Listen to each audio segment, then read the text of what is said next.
Welcome to Cage Minds. I'm Micah Frankel, and I am joined today by frequent guest of the show. He is the meme machine. He is on a roll. He's back in the octagon July 20th. Steve Garcia, how you doing? Doing a lot better. Now that I'm on the show, it's been a while. It's always good to talk to you. You're always welcome. Open invite anytime you want. Thanks, man. Anytime you invite, I'm on.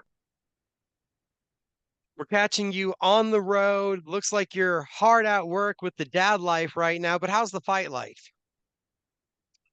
My life, it doesn't change, man. Doesn't go anywhere. So day in, day out, the grind is always needing to be grinded out. So yeah, man, had some good hard sessions this morning. I just hit up my over there, so I did like hyperbaric, I did cryo chamber, I did everything I could to just keep my body going for the rest of the week, and now I just picked up my son and heading on home, drop him off so that I can go to my next practice. So that's just the daily routine. It's session work, back and forth from session to work to dad life to session all day long. All day long, man. Today I'll probably finish up about 10:30 and rinse and repeat, man. Have you found a formula, a rhythm to this that worked for you? It's not necessarily whether it has to. Well, one, it has to work. Like for me, like my life is wild, man. So like I drop the kids off at school, or like one and one. So like my wife will take one kid, I take the other kid. I normally pick up one, if not both, like at 3:30 or whatever. So after I drop off the kids, then I head out to the gym. Once I drop off the kids and I'm at the gym, I do my workouts, I eat, and then I either hit my recovery, and then I'll go to pick them up. I take them back home, and then I wait for my wife to get off of work. When she gets off of work, I hand her, off the kids, and then I go right back to the gym and do what I need to do, and then I get to come back home and go to sleep finally. So that's how camp life is. Camp life, quite the grind.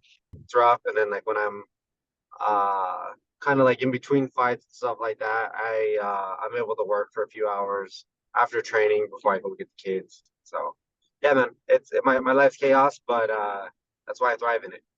I'm used to it. Right. So thriving in that chaos, is that just something that you're used to now from the fight game? And I don't know. I don't know if it's thriving in chaos at home or thriving in chaos at in the fights. But either way, I'm used to it, so I can think one or the other because I have both. Has there been any, and I know you're so busy all the time, you're just go, go, go, but has there been any kind of theme or certain vibe to this camp for July 20th? Just a lot of pain uh, that I've been able to endure, and it's just so I can dish it out, man. If you can't take it, you can't dish it out. So you know what I mean. I want to make sure that, and Greg says it best, man. Like we train to not be comfortable. We train to be uncomfortable, so that when we're uncomfortable, it's almost our normal state. You know what I mean? So unfortunately, like that's my approach. You know, is how I do it, and yeah, man, that's just how it goes. You're on the trajectory that you've wanted to be on for so long now. Now the momentum is with you. The wins are starting to stack up. And last time you made a bloody mess of the canvas, and I can actually attest that's only the second deadliest thing you've done with your elbows in an octagon. What was that performance like for you to get that kind of finish? Man, it's just another statement to be made. Um, yeah, man, I don't know. I'm going out there and just trying to be as relentless and brutal as possible. And unfortunately, it's bad for the other guy, but it's good for me. Not necessarily something that like is. It's not like I can't say it's not something easy to handle, but it's just the process, man. It's just like you know when you face me, I'm not trying to like toot my own horn, but man, like it's gonna suck. You know what I mean? Because I make my life suck. So because I made my life suck, you're gonna have to pay for it too. So sorry to everybody else. If it's me, win or lose, it doesn't matter. It's just gonna suck. 80% finishing rate, four straight finishes. How nice has it been getting back to this just finishing mentality and being able to now show on the big stage what we knew you were capable of and what we saw had been developing on the regional scene before the call? Just blessed, man. 100% blessed. Um, God is good, and you know, I think He gives us abilities, and that's what you do with them is what matters. And so, I have many other gifts that I feel like I've been blessed with, but this is one that helps me provide for my family. So I try to use it as best as possible.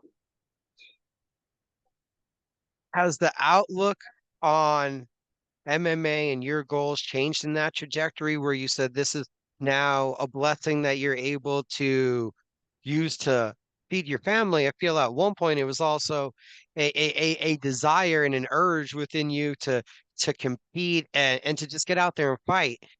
So has it changed for you?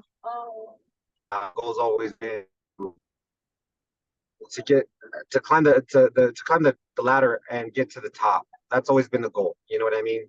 But understanding that the journey on the way down there is something great, but it comes with its own challenges, man. And I also have to learn to like set myself up and my family up in other ways other than fighting because man, dude, you just never know when your next fight will be. Like honestly, like my last fight was in December, and I thought I would have had another fight by April, and I kept bugging them, and I couldn't get one until July. So it's been 7 months layoff. You know what I mean? So nothing is guaranteed in this sport, regardless on how much I want it to be. Um, I can only control what I can control, and so man, like what I can control is I guess my outlook in it. I can control my attitude about it. And I can control how hard I work at it, and everything else is kind of out of my control, man. Like the UFC and fighting and everything like that, they have their own job, and the UFC is a machine, man. It'll spit you out as quickly as it takes you in, man. So I'm grateful for the opportunities and stuff like that, but I also am um, I'm aware of everything around it, if that makes sense. So my family always comes first no matter what. They're gonna be taken care of. And I'm still chasing a dream, I'm still chasing my goals, and every single goal has been met so far. And we're just gonna keep going forward and take each fight at a time. To progress forward and to take that next step, you have to get past Seung Woo Choi on July 20th. What do you think about this matchup, this fighter in particular, and is he anything different than what you've seen before? A little bit. He's honestly one. He's a tough kid. Um, So, to be honest, like, and it was no disrespect, I just didn't really know who he was until I looked him up. I thought they were trying to give me the Superboy, the one that fought like Cub, and it was someone else. And come to find out, the guy the way I see him, he just fundamentally sound like he has this balance, he has this rock to him, and yeah, man, he's good. He's in this like roller coaster where he like wins and then he loses, and then he wins, then he loses, then he wins. It's just kind of this up and down motion. Um, I do notice when like you put pressure, like as far as like when maybe he's hurt or whatever the case is, like he kind of goes for broke and stuff. So like those are the people that you got to be careful with because they get dangerous and they can just catch you just with a shot you don't expect. So yeah, this guy's dangerous 100%, and I take him as seriously as I've taken all my other ones, and nothing's different as far as how I approach it. Um, so yeah, man, it's just another guy that I have to really, really just stay focused on, and I can't take him lightly, and I'm gonna go in there and fight my heart out. Like that's all I can really say on him. I think it's going to be a successful night for us, but I think that every single night. So as long as I believe in and know what I can do, I can get that done. Bo's been very open and honest also. What do you feel like was the next hole to close up to get your style to where you want it to go to? Yeah, man. I mean, I'm not trying to expose too many of my cards, but yeah, man. During these 7 months that I haven't really been able to compete, you definitely excel in almost like your growth. You know what I mean? And I've definitely been able to. I feel like I've been able to like fill some holes in my game. Um, I'm always trying to improve my striking, trying to always improve my grappling and my jiu-jitsu as a whole. And I think I've done that. And we'll be able to see some of those, in in time. But I was also able to like establish maybe like small victories and small understandings, maybe of space and distance and um, timing and stuff like that. I feel like I've also been able to kind of like add to the game. So I'm excited to go out there and really show you guys what I've been working on. And I can't let you go before I ask you how you felt about UFC 303 and we see the retirement of someone that you've shared the gym with for a long time. Michelle Watterson takes off the gloves. What was your reaction and what are your thoughts on her career and her as a teammate? It's in a sense, it's just bittersweet, man. Like I've seen that girl just go in to the gym for years and just work her butt off, and I have so much respect for that girl. Michelle, she's a phenomenal person. She's a phenomenal wife. I love her and Josh, man. They're both good people. Um, yeah, man. When obviously I already knew beforehand like it was gonna happen, and it makes you think a lot about like we're not in this game for forever. You know what I mean? And at some point there will be a time where like it'll be my turn to hang him up. You know what I mean? And I got plenty more in me to go, so I'm not worried about that right now. But uh, also I'm happy for her next chapter. I'm happy that she's in a good spot and her fighting has got her there. Um, it's gonna suck not seeing her in the gym as often and stuff like that. I'm sure she'll probably peek in every once in a while, but I just wish her the best. And she's always been a great teammate. And she's been another person. Like I know, um, it's a little different for men and women in our sport. But I've gone to her for her advice, and she's given great advice, and she's um, just give me small little tips of advice, and I think I've been able to benefit it, to my career. I was blessed to be able to. I think we both fought on the Miami card together, so being able to share the locker room with her and be down there and stuff was another awesome moment. So like it's honestly so cool to be able to like um, do these things with some of your teammates and stuff. And I wish her nothing but the best. I really would. I think she's going to be successful in anything she does. We have July 20th ahead of us. Steve Garcia is back in the octagon, looking to make it 4 in a row. Every time he's out there, it seems to be a devastating, exciting fight. Uh, has there been a conversation ever with your dad? Like, could you make it a little less exciting, Steve? We've had a couple of those conversations, but ultimately he just wants to see me be successful, and he knows how hard I work, and he knows, and he's part of the process. He knows how to make me super tired, and I'm blessed and grateful and got a little bit of a grudge because man, it sucks sometimes. But you know what, man? He has been with me every step of the way, and we've been able to be successful. And I try to give him the best seat in the house. I'm sorry, and yeah, man, I'm grateful for that dude, and yeah, man, I'm taking him with me as far as I can go, and yeah, man. I put him through some stuff, man. I definitely have, but you know what? He hangs tough, and he's right there with me. So I'm blessed and thankful for him. And Also got to ask, what was it like being back in your brother's corner? Heard he put on some bigger gloves and went and represented the blue against the red and the nice little firefighter versus police officer charity. And I feel sorry for whoever his opponent was, but what was that like being in his corner? It was nice, just because he's been in my corner, so many times, and I feel like he's always cheered me on, and I felt like I was able to be like that for him, in his bouts, and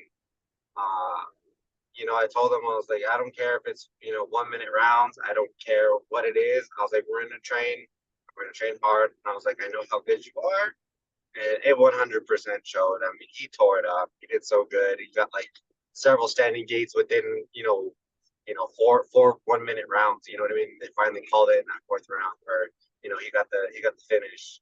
But yeah, man, EJ's so good, and it's kind of a shame that like his career didn't take off, and he's honestly getting the itch again. So I knew it was gonna happen. But no, man, being his big brother, uh, it was awesome. And experience it, from almost his side was something that like I was so happy to be part of. And if there's more to come, I might be the guy that's gonna tell him how to do it, and bug him, and tell him like, no, you need to run or you need to do this. But ultimately, I want to see him be, successful, and I know he can honestly compete with some of the best. And that's funny coming from like a situation where he just had a boxing match, but I've seen this guy train for years. You know what I mean? And he's got a handful of talent, but you know what um, he does real hero work, and he's the true hero in the community. And he's a detective more or less now, but he's part of SWAT and stuff like that, and he puts his life on the line. And those are the people that like I respect. Those are the people that I see doing things. I get to come home every night, and sometimes those guys don't. So, uh, yeah, man, I hold them in such a high regard, and I'm honored to just be able to like be a part of that. Uh, for him, and being able to be a part of that event was cool. You go back to work on July 20th in the Octagon, the UFC Fight Night card. Best of luck. And as always, Steve, I appreciate you taking the time to talk to me. Yeah, man, thank you. I'm sorry that we're kind of in the car, but I definitely want to make sure I give you a spot because I definitely been using you since I was an Emmy. So yeah, man, thank you for always covering me, and as long as you want an interview, I can give it to you, brother. If you win this one, a fourth win in a row, you think we finally get to see you in like a big spot with a name that we all know? I really want to, man. I don't know what they think, but as long as they keep lining them up, I'm gonna keep knocking them down. I honestly want like Danny J. I feel like uh I don't know because I called him out. I didn't even call him out. It was just more like he was looking for an opponent, and it was on the same card as mine. And I was like, dude, I was like, I know I'm already matched up, but the UFC's done it before where they've swapped opponents, and I'm always ready to go 5 rounds. Like I train my butt off. 5 rounds is never an issue for me. Um, I'm trying to be a 5 round fighter. I'm trying to be a main event guy. Like, and you've seen in my career before. I've had 5 round fights before, so like an awesome situation for him. I'm happy for the dude, and he made a statement, he made a name, and he's always had a name, but he that like his just stock grew up, just it freaking went through the roof and stuff. And I wanna challenge myself with someone like him, you know what I mean, who's been around, who's a freaking, killer, and he has dynamite in his hands. And I start talking about these guys in the top 15, top 10, and start having a number on my name, man. That's the next goal. That's the next goal that I have. So just get a number next to my name, and then I got other goals after that. But I got to get to Choi first. He's a tall task to go against, and I'm excited for it. I think that I think we'll get it done. So we'll wait in 2 weeks, and we'll go from there. Everyone, pick up the shirts at ziashirts.com. Dubby to get some energy drink, 10% off at checkout. Code Cage Minds, our friends over there. And Steve Garcia again, thank you for the time. Thank you, brother. I appreciate it. New Mexico has a rich boxing history. Tapia versus Romero, Tapia versus Archuleta, Holm versus Cisneros, Torres versus Cabral. August 10th, the world will be watching. Hammer versus Diamond. Someone's O has to go. Abraham Perez, Matthew Griego, IBF USBA flyweight title. The Duke City Civil War. Get your tickets at etix.com.